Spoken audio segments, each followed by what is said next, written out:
actors, extras, and Meghan's California law violations. Meghan Markle's Thanksgiving fraud exposed. Nancy Sidley has claimed that this visit, apparently for charity with Lily and Archie, who of course couldn't be seen because, you know, it's a total freak show these days, was not as it seemed, with claims that actors were used in the pictures, something that the Sussexes are believed to have done before. Those explosive allegations from Dan Wooten in late November 2024 captured what many observers had suspected about Meghan and Harry's Thanksgiving charity appearance. It wasn't real. The volunteers in the background might have been actors or extras. The food preparation was staged for photographs rather than actual service. And most damningly, Meghan violated multiple California food safety laws during the photo op, suggesting she wasn't actually there to prepare and serve food but simply to be photographed pretending to do so. Nancy Sidley, one half of the popular Sidley Twins social media duo, had done what investigative reporters should have done. She looked up the actual requirements for food preparation in California and compared them to what Meghan was doing in the photographs. And the violations were extensive and obvious. No hairnet or hair restraint, as required by law. Sleeveless top exposing armpits, explicitly prohibited for hygiene reasons. Multiple pieces of jewelry including rings, bracelets, and necklaces that could trap bacteria. No socks, with exposed feet visible. Hair not tied back despite being long enough to fall into food. Every single violation suggesting that Meghan wasn't actually preparing food for vulnerable people but rather posing for photographs that would generate positive publicity. As Nancy wrote in her post, "Did Harry, Meghan, and now Big Kitchen Los Angeles really think I wasn't going to look this up? I'm starting to think the quote volunteers in the background are extras because there's no way they actually gave out the food they were supposedly preparing in those staged photos." But the Thanksgiving fraud was just the latest example of a pattern that defined Harry and Meghan's post-royal charitable work. Everything was performance. Nothing was genuine, and actual charity recipients were used as props for publicity rather than being served with authentic compassion.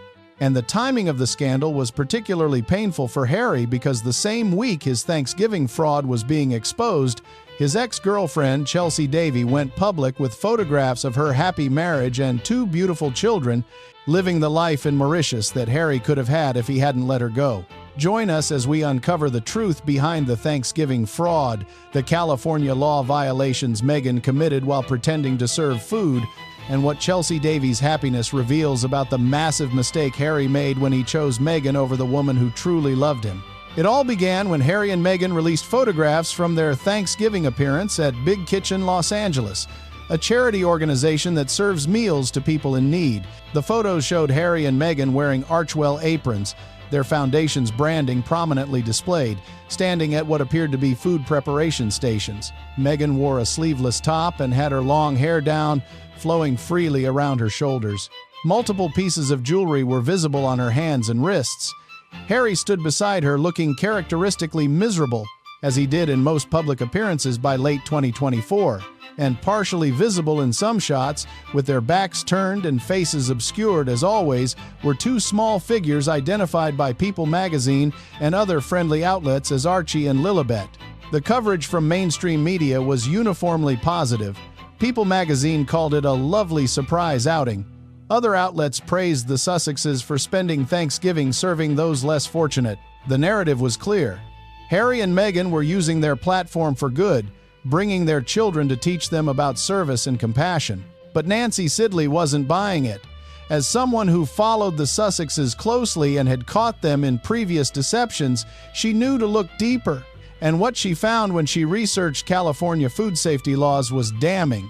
According to California Health and Safety Code, anyone preparing, serving, or handling food or utensils in a commercial kitchen or food service setting must follow specific hygiene requirements. These aren't suggestions or guidelines. They're legal mandates designed to prevent foodborne illness and contamination.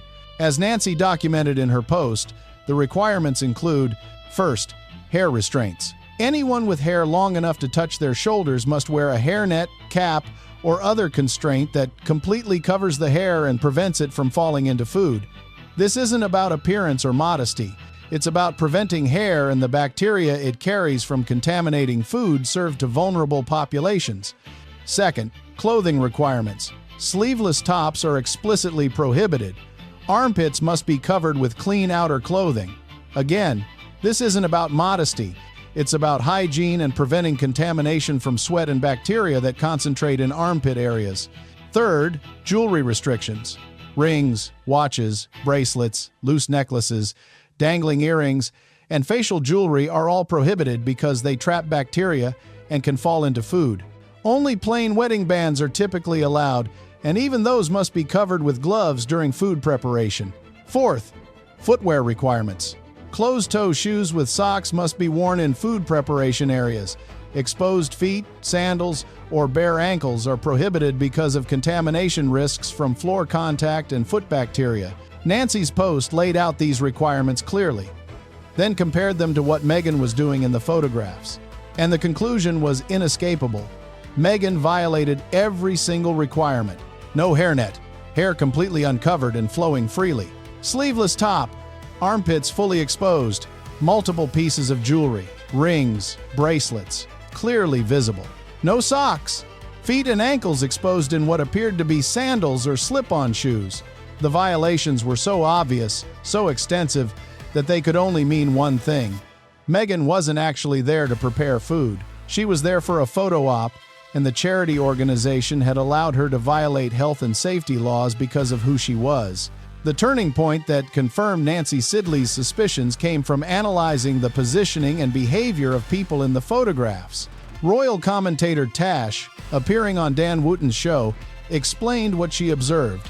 If you see the positioning of where Harry and Meghan are, they seem to be off on their own little table, pretty much separate at the end from the rest of the people that look like they're actually working. This was crucial. In genuine charity food service, everyone works together in assembly line fashion. There's no segregation of celebrity volunteers from regular volunteers. Everyone follows the same protocols, stands at the same stations, does the same work. The entire point is that everyone, regardless of status, contributes equally to serving those in need. But in the Thanksgiving photos, Harry and Meghan were positioned separately, almost as if they were in their own staged area, away from the actual food preparation. They were standing at their own table, with their own setup, clearly marked with Archewell branding, not integrated into the actual workflow of the charity kitchen. As Tash observed, "My guess is that Harry and Meghan came in there, posed for the photographs, merched Archewell as we can see. Every opportunity that they can, they will use other charities to promote themselves." The word merched was significant.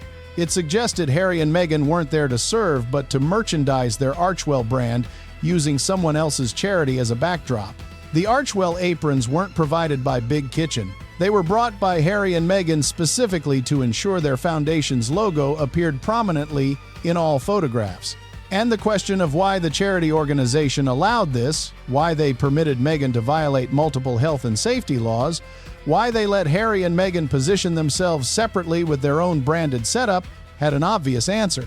Because people enable Harry and Meghan. Organizations desperate for celebrity association allow them to break rules everyone else must follow. As Tash noted, it would be pretty shocking if Harry and Meghan are allowed to break such serious hygiene codes just because of who they are. But then people do enable them. They do let them get away with things. She referenced previous examples, including when Harry and Meghan were allowed into a nursery during COVID pandemic restrictions to be photographed with other people's children. Even though the actual parents weren't allowed in, the pattern was clear. Rules applied to everyone else. But Harry and Meghan received special treatment because organizations hoped their celebrity presence would generate publicity and donations. But the most explosive allegation from Nancy Sidley was that the volunteers visible in the background of the photographs might not have been real volunteers at all, but rather actors or extras hired to create the appearance of a genuine charity event. The relationship between Nancy's allegation and the Sussexes' documented history of using actors made the claim more credible than it might otherwise have been.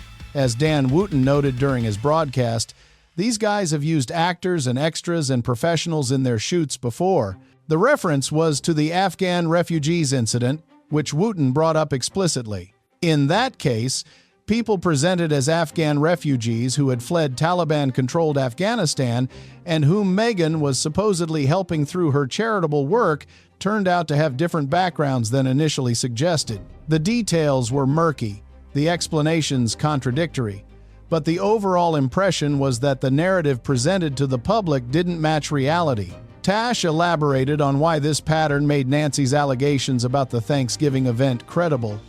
Everything is stage managed. Everything is performance. I don't believe when they do these charitable drives or whatever you want to call it, these appearances, it's genuine. The assessment was based on comparing Harry and Meghan's approach to charity with how working royals like Prince William conducted similar visits. When William went to soup kitchens or food banks, the focus was on the charity, the people doing the work, the individuals being served.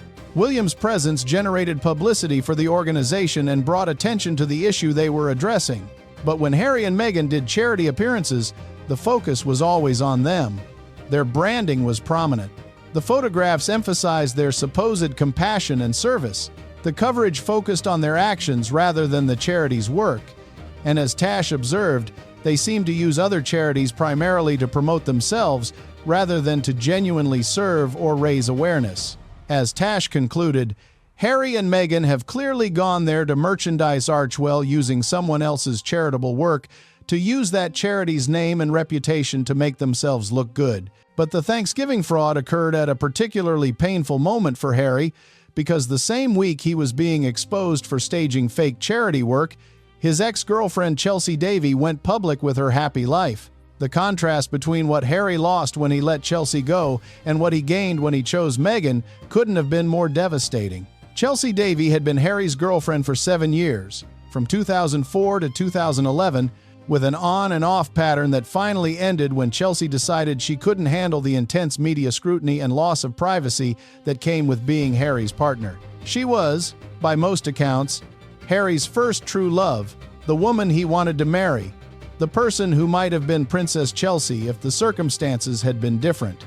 But Chelsea chose privacy and normalcy over royal life. She moved on, built a career, eventually married businessman Sam Cutmore Scott, and settled in Mauritius where she started a family. And for years, she maintained almost complete privacy, rarely appearing in media or speaking publicly about her life. But in late November 2024, coinciding almost exactly with Harry's Thanksgiving fraud exposure, Chelsea gave an interview and released photographs to London's Evening Standard newspaper. The feature showed Chelsea with her husband and 2 young children, clearly happy, glowing with contentment, living a beautiful life in Mauritius. As Wooten observed during his broadcast, Harry, like his father before him, was deprived of his one true love, settling down with her, Chelsea Davy. And it must be very painful for him to see Chelsea, who's been really private, Tash, over the past few years. I mean, we love this woman, but go public with her post-marriage life this week. The parallel between Charles and Diana versus Camilla and Harry and Chelsea versus Meghan was explicit. Charles had wanted to marry Camilla but was pushed toward Diana for royal reasons. The marriage was disastrous, ending in divorce, scandal, and ultimately, Diana's death. Charles eventually married Camilla decades later, but only after tremendous pain and damage to everyone involved.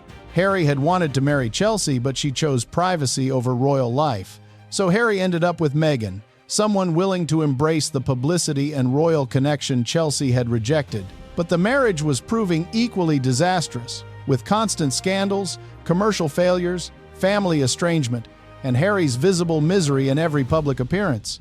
And now Chelsea was publicly showing the world what Harry had lost: a genuinely happy marriage, a normal family life, privacy, peace, contentment. Everything Harry had given up when he chose someone who craved publicity over someone who valued authentic connection. As Wooten continued, it was in a feature in London's Evening Standard. She released these pictures of her lovely husband, her 2 children, and spoke with some joy about her marriage and her new life in Mauritius. And you just think, God, that's going to hurt him. That is going to hurt him, Tash, no matter what he now claims. Tash's response captured why Chelsea's timing was so significant. She really is living the dream. She looks completely happy. It's clearly obvious that she dodged a bullet. The phrase "dodged a bullet" was brutal but accurate. Chelsea had chosen to walk away from Harry and royal life, and in retrospect, that decision looked prescient. She had avoided the toxic relationship Harry ended up in. The family estrangement, the commercial failures, the constant scandals, the loss of military connections and genuine purpose. She had chosen normalcy and privacy, and those choices had led to genuine happiness. Meanwhile, Harry had chosen someone who wanted everything Chelsea had rejected: publicity, royal titles, celebrity status, commercial opportunities, and those choices had led to misery, isolation from family, constant crisis management, visible unhappiness, degradation to doing pay-to-play speeches and appearing at real estate conferences. But Tosh noted something important about Harry's continued mistreatment of Chelsea even after she moved on. Let's not forget that it was only in Spare that he tried to drag her into that as well by bringing her up. And I don't think her husband appreciated that very much. Harry's memoir Spare, published in January 2023, included references to Chelsea and their relationship. The inclusions were unnecessary for the book's narrative and served primarily to remind the world that Harry had once dated this beautiful, accomplished woman before settling for Meghan. Chelsea's husband reportedly was not pleased that Harry was dragging his wife back into public discussion after years of privacy. But it got worse. As Tash continued, then with his court cases, Harry's, going up against the evil media dragons, he kept bringing Chelsea into it, putting her back in the newspapers. This is something that she didn't want. Harry's various lawsuits against British media outlets involved testimony and court filings that referenced Chelsea and media coverage of their relationship. Every court appearance generated news stories mentioning Chelsea, forcing her back into the spotlight she had worked hard to escape. And all of it was Harry's doing. Harry's choice to weaponize his legal battles and drag ex-girlfriends into ongoing public discussion. As Tash observed, part of the reason why she, said that she didn't want that sort of life, and Harry just still seems hell-bent on every opportunity of dragging her into it one way or another. And I can't imagine that went down well, especially when she's moved on and happily married with 2 beautiful children. The selfishness of Harry's behavior was staggering. Chelsea had made her choice to prioritize privacy years ago. She had moved on, married someone else, built a family, created a life far from royal scrutiny. But Harry kept dragging her back into public discussion through his book and his court cases, violating the privacy she valued so highly, all in service of his own grievances and victimhood narratives. And now, seeing Chelsea's photographs and reading about her happy life in Mauritius, Harry would have to confront what he had lost and what he had chosen instead. The legacy of the Thanksgiving fraud and Chelsea Davies' public happiness will be measured in the complete exposure of Harry and Meghan's performative approach to charity and the devastating reminder of what Harry gave up. First, there's the impact of Nancy Sidley's investigation documenting California law violations. The evidence was clear and irrefutable. Meghan broke multiple food safety requirements designed to protect vulnerable people eating the food she was supposedly preparing. The violations weren't minor or technical, they were obvious and extensive, suggesting she wasn't there to actually work but rather to pose for photographs. Second, there's the allegation that volunteers in the background might have been actors or extras, consistent with the Sussexes' documented history of staging events with professional help rather than authentic participants. The allegation raised questions about whether anything the Sussexes presented as genuine charity work was actually real. Third, there's the pattern of using children as props, bringing partially obscured Archie and Lilibet to a staged photo op not to teach them about service but to generate sympathetic coverage and distract from ongoing scandals like Meghan's stolen dress controversy. Fourth, there's the contrast with working royals like William, who conduct charity visits focused on the organizations and people being served rather than on merchandising their own brands. William's charity work raises awareness and generates donations for causes. Harry and Meghan's charity work generates publicity for Archewell and themselves. Fifth, there's the enabling behavior of organizations like Big Kitchen Los Angeles, allowing Harry and Meghan to violate health and safety laws, position themselves separately from actual workers, and use the charity as a backdrop for Archewell merchandising, all because they hoped celebrity association would benefit them. Sixth, there's Chelsea Davies' public emergence. deliberately timed or coincidentally appearing the same week as the Thanksgiving fraud exposure, showing the world what Harry lost when he let her go. Chelsea's genuine happiness, normal family life, and peaceful existence in Mauritius stood in stark contrast to Harry's visible misery, constant scandals, and toxic relationship with Meghan. 7th, there's Tash's brutal prediction, delivered with a laugh but carrying serious truth. Perhaps Harry will have better luck when he has his second wife. The comment acknowledged what many observers believed. Harry's marriage to Meghan would not last. The relationship was too toxic, the damage too extensive, Harry's misery too obvious. Eventually, whether in 5 years or 10 or 15, the marriage would end. And when it did, Harry would have another chance to find someone who could make him genuinely happy. But as Wooten noted, that second chance would come with a cost. He certainly won't be the handsome young prince that Chelsea Davy fell in love with back then. Harry in his 20s had been charming, fun-loving, genuinely likable despite his party boy reputation. Women like Chelsea and Cressida Bonas had fallen for him because beneath the royal status, there was a decent person struggling with trauma but trying to find purpose through military service and charitable work. Harry in his 40s would be something very different, a bitter, resentful man who had destroyed his family relationships, abandoned his military connections, commercialized his mother's memory, and spent years publicly airing grievances while generating one scandal after another. The handsome prince was gone, replaced by someone rapidly aging, increasingly irrelevant, trapped in a toxic relationship but too proud or too afraid to admit the mistake. Chelsea Davy had loved the young prince. It was unclear whether anyone would love the middle-aged former prince who had thrown away everything for someone who kept generating scandals like the Thanksgiving fraud.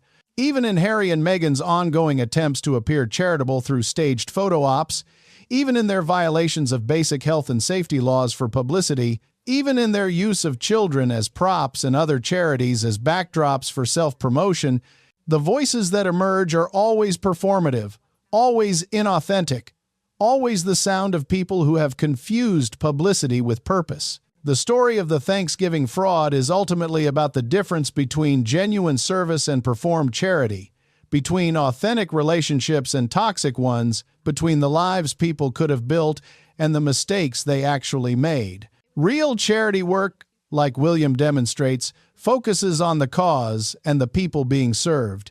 It follows rules everyone else must follow. It raises awareness and generates support for organizations doing important work. It doesn't violate health and safety laws or position celebrities separately with branded setups designed to merchandise their own foundations.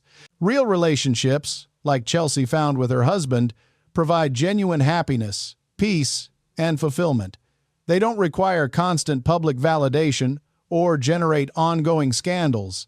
They allow both partners to thrive and grow rather than diminishing one to elevate the other. But Harry and Meghan chose performance over authenticity in both their charity work and their relationship. They staged photo ops rather than doing real service. They violated California laws because organizations enabled them to break rules everyone else must follow. They brought their children as props to generate sympathetic coverage. They merchandised Archewell while pretending to serve the vulnerable.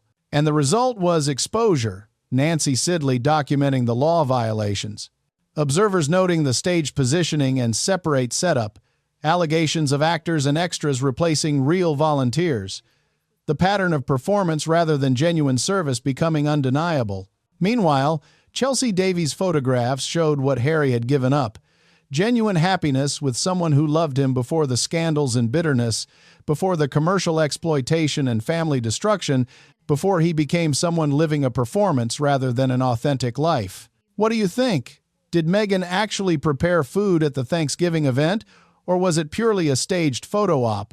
Should Big Kitchen Los Angeles have allowed her to violate California food safety laws? And does Chelsea Davy's happiness highlight just how massive a mistake Harry made when he let her go? Share your thoughts in the comments below. And if you found this analysis valuable, please like this video and subscribe to our channel for more in-depth reporting on the stories that expose the truth behind carefully staged performances. Because sometimes the most revealing moments aren't the grand charitable announcements or emotional interviews. They're the California law violations documented by careful observers, the stage positioning that shows performance rather than service, and the photographs of ex-girlfriends living genuinely happy lives that remind us what might have been if different choices had been made.